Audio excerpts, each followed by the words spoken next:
All departments reporting full mission readiness. We've got our full complement on board. This is my favorite moment, right now. The start of a new mission is always full of possibility. The Orion Syndicate could sell it as a drug. Don't let the Admiralty hear you say that.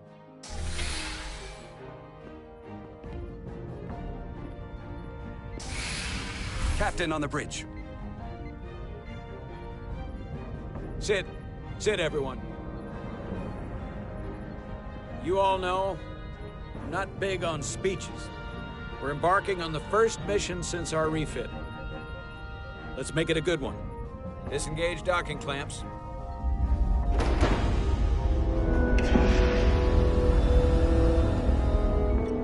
Docking clamps released.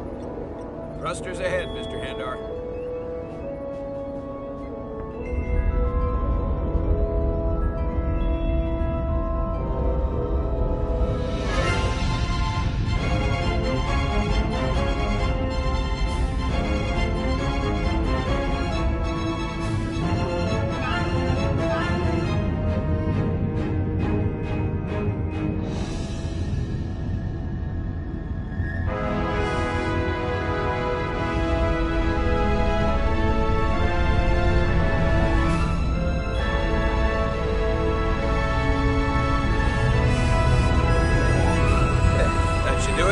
Set a course for the Hotari system. Prepare to go to Warp 8. Hi, Captain. You know what? You take this. Me?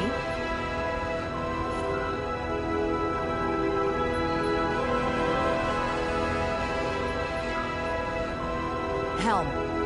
Do it.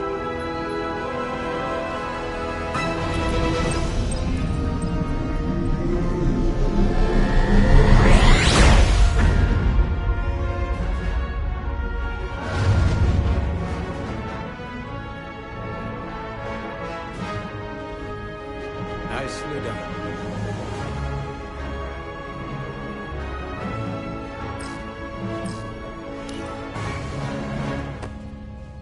Easy.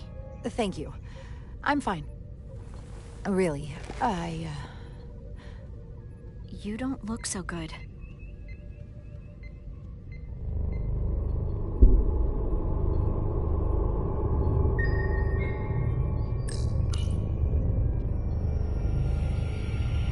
I have to get to sickbay.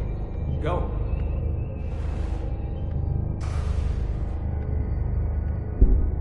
Commander, help me get her inside!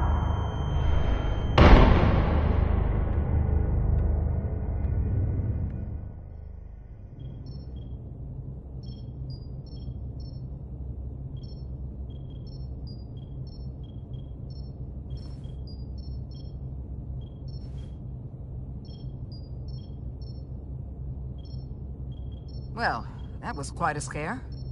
A few minutes more and it would have been one of the shortest tenures on record for a first officer. Is that the engineer that was out on the hull? That storm did a real number on him, but he'll live. Just needs rest. You should worry about yourself. Your duridium levels got dangerously low and destabilized your cell structure. This is definitely one of the more memorable first days I can think of. My name is Dr. Aram Duval, Chief Medical Officer. To be honest, I've never met a Kobliad before.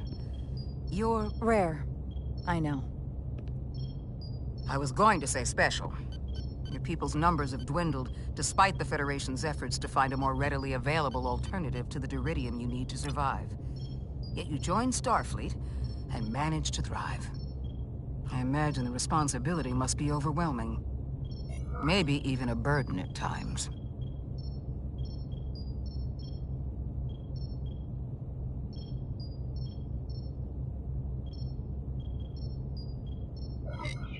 I know what it means. And I know the responsibility that comes with it. But I can't be anything more than who I am. And if someone has a problem with that, or expects something else, then that's their problem, not mine. That's exactly right. And don't worry, I won't treat you like a science experiment. I just do the science and leave the experiments to Solano. You don't agree with his methods? I don't agree with his definition of acceptable risks. Not when the lives of your crew are at stake. My professional opinion is that the accident took a toll. More than he's willing to admit. He's overstressed, operating in the pressure cooker of his own mind. Which is never a good headspace when the lives of your crew are at stake. What concerns me is that now he's even further away from the thing he's been chasing his entire career. Breakthrough discovery. The major innovation. Something he can put his name on. The more the time passes and the further out of reach it gets, the more risk he'll be willing to take. I think after what happened, Captain Solano's learned his lesson. And whatever ambition he once had is on hold for a while. He may say that, but we'll see what happens. And I have to give you credit for what happened on the bridge. It took guts to defy a direct order. Huh. I guess word travels fast around here. It's a small ship, and everyone's curious about the new XO. Fortunately, your cell structure's almost completely stabilized. And I'll spare us both the lecture, but I do feel it's my responsibility to remind you, without regular infusions of Duridium, you will not live. It's as simple as that. Understood. Then, my work here is done.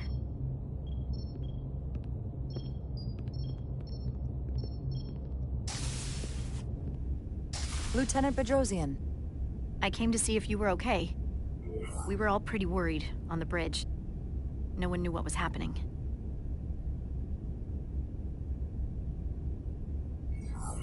I'm feeling much better. Thank you. It's just part of who I am. You don't have to explain to me. I understand. I'm just glad you're okay. You trusted me earlier with the shields, and I appreciated that. I want you to know that I have your back. Thank you.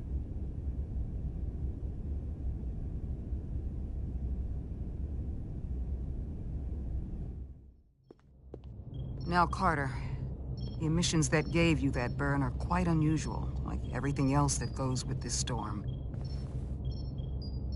That's the combination of hyronolin and lectrazine to counter the radiation effects. That should help speed your healing. She's come by a couple of times to see you already. Be brief. It's good to see you awake again. I was starting to get worried. Not that you aren't in good hands with Dr. Duvall. You did take one hell of a shot, though.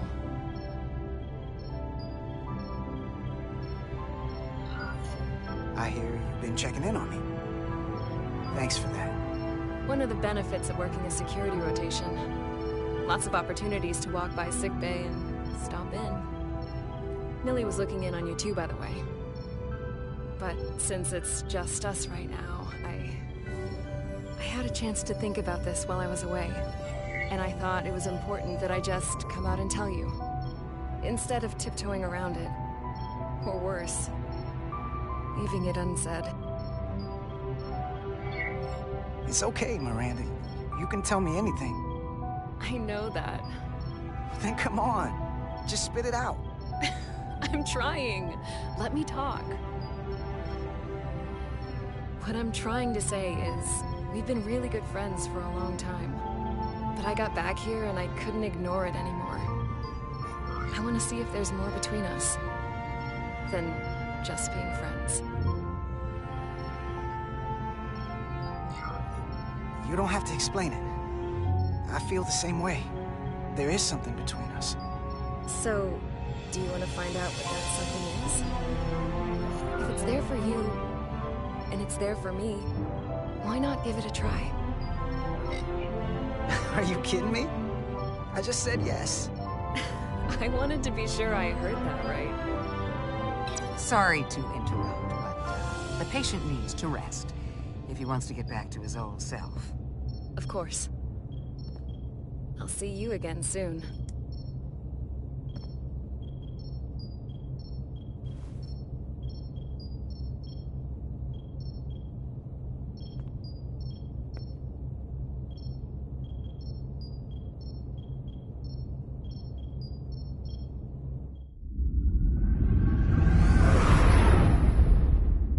approaching the rendezvous point outside Atari space. Helm, bring us out of warp. Dropping to impulse. Ionic interference surging, Captain.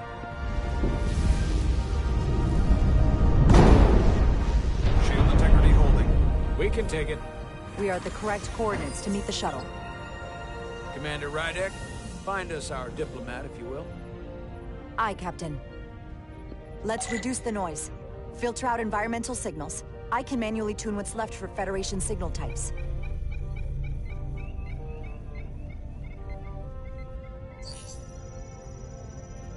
I've located the shuttle. Opening comms. On screen. Shuttle to Resolute. Shuttle to Resolute. Debris field. Lost maneuvering. Losing. I can't get it any clearer. We won't get a transporter lock. It's just not happening. Power up the tractor beam. We'll pull them directly into the docking bay.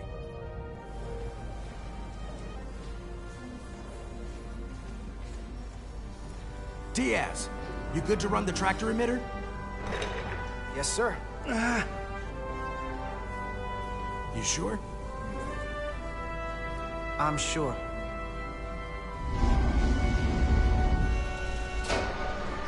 Come on, Diaz. First thing, lock onto the shuttle and stabilize the rotation.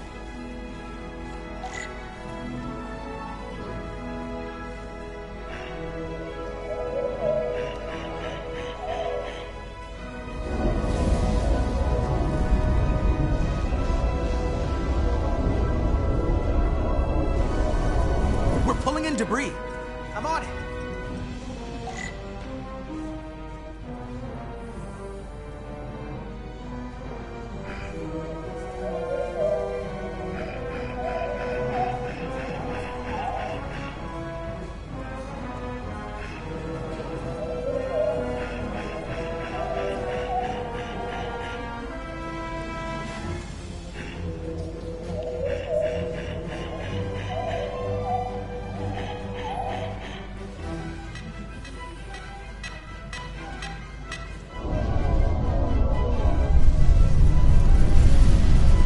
That's gonna take out the shuttle.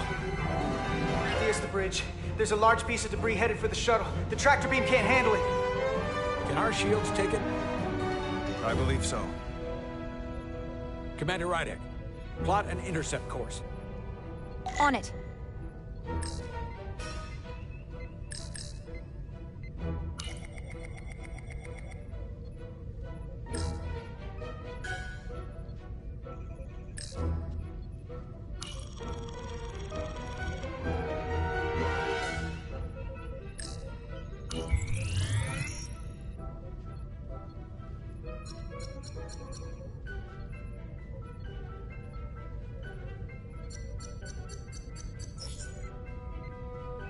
Here we go. Maneuvering thrusters bearing 53 Mark 17, 200 meters on an intercept course. Maneuvering.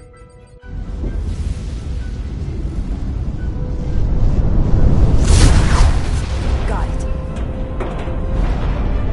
Whoa! Someone's working hard on the bridge.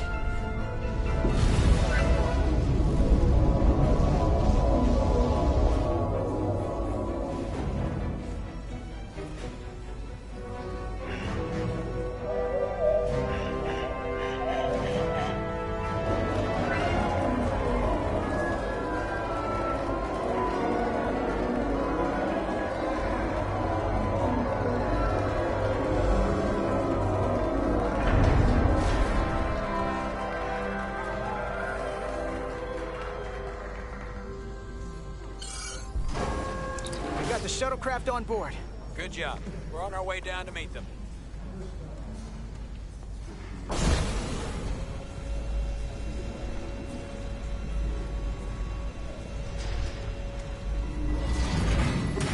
Terra firma, so to speak. Ambassador Spock.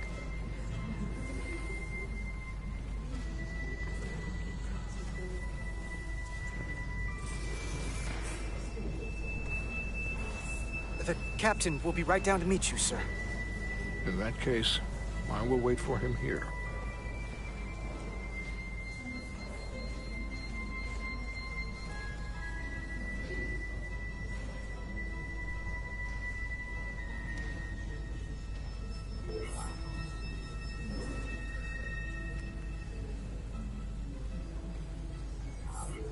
Apologies for the landing, Ambassador. I was operating the tractor beam, sir. I take responsibility. Our arrival was the smoothest part of our journey. Your artistry with the tractor beam is commendable. We thought we were prepared for our arrival in Hotari space, but it is evident my craft was not sufficiently robust for such intense ionic activity. The storm has been pretty intense. There was an element that was most unusual. Before you came to our aid, our maneuvering thrusters and impulse engines were rendered inoperable.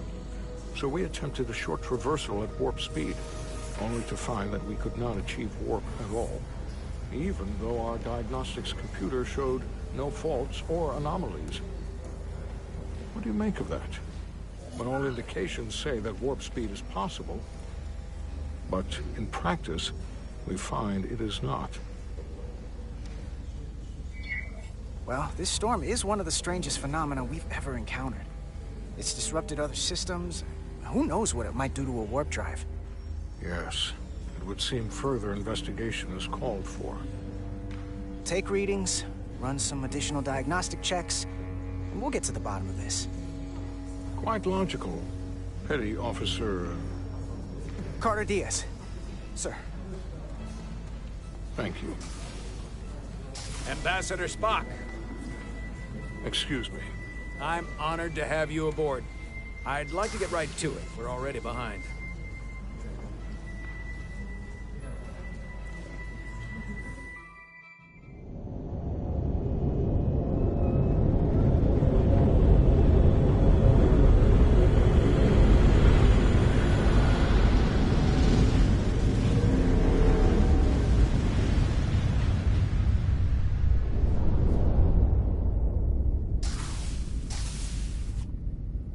Ambassador Spock, my senior staff.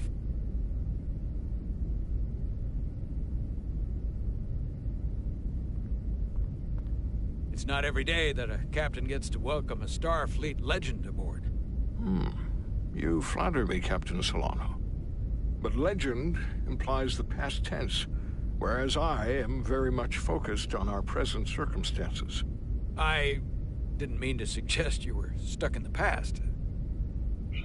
You're right, Ambassador. Not the most diplomatic choice of words.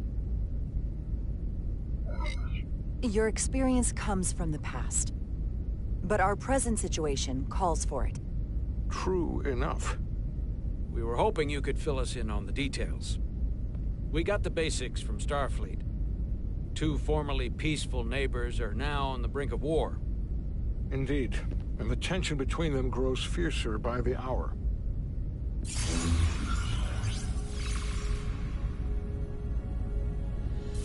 Lydia and Hotari.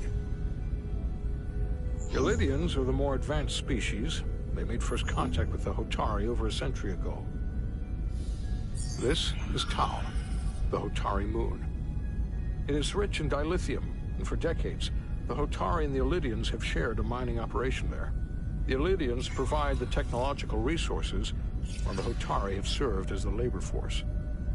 The stability of that arrangement was the source of their peace, until recently. The Hotari have suddenly and forcefully seized control of the mining operations and expelled the Lydians from their system.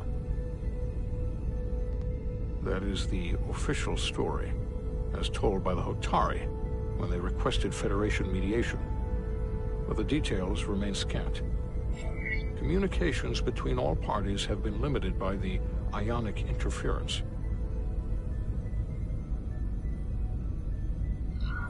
How is it the Hotari were able to turn the tables and take the mines against superior forces, especially after decades in this arrangement? Unclear. The answer to that question may be the key to a new, lasting peace, and one that I hope we can uncover during these negotiations. But it is unlikely the relatively primitive Hotari forces would stand a chance against the Lydian fleet if this escalates to open war. Left unchecked, this conflict will result in more bloodshed, which is what we are here to prevent. And the dilithium trade hangs in the balance. Clearly the Hotari have been exploited in this relationship. Maybe we can persuade them peace is the more profitable alternative for everyone. They both profited from the mines. And for the Hotari, something is better than nothing. Peace is our objective, after all. That is correct. We can call it profitable or mutually beneficial, but at the end of the day, the Hotari are still being exploited for their own resources. True peace is not merely the absence of war. And as such, this conflict will surely come again. Neither the Elydians or the Hotari are members of the Federation, so we can't make them do anything. There is an additional complicating factor I should mention. In the past, the Federation has relied on the Elydians as a source of dilithium. That certainly changes things. Federation sources its dilithium from a lot of places. Yeah, and this is one of them.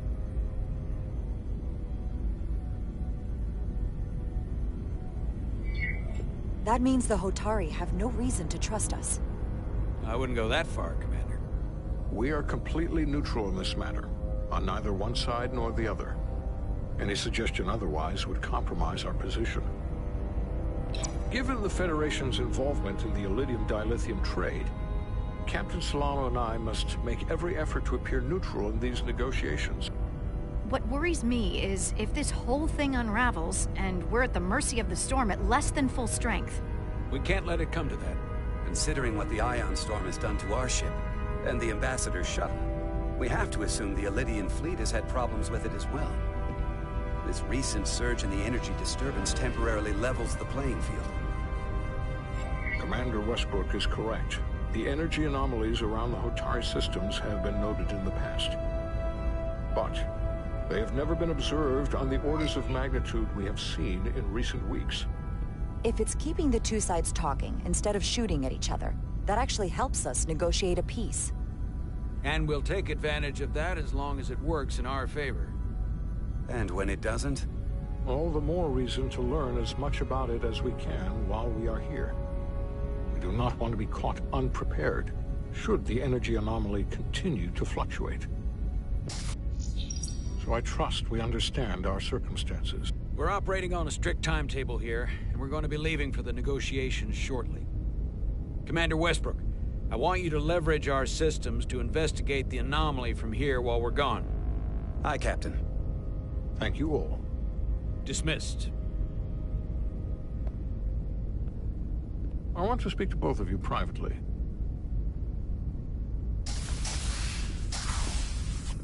Ambassador Spock, I'd like to make a formal introduction. My first officer, Commander Jara Rydek. Commander, as you are aware, there are limits to what Captain Solano and I can do in our official capacity as representatives of the Federation. But someone in an unofficial capacity, your first officer, for example, would not be bound by those restrictions.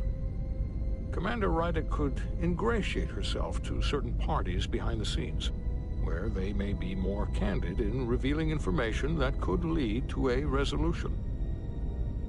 She certainly goes her own way. Maybe that helps in this case. It would be unconventional, but I'm not opposed to it.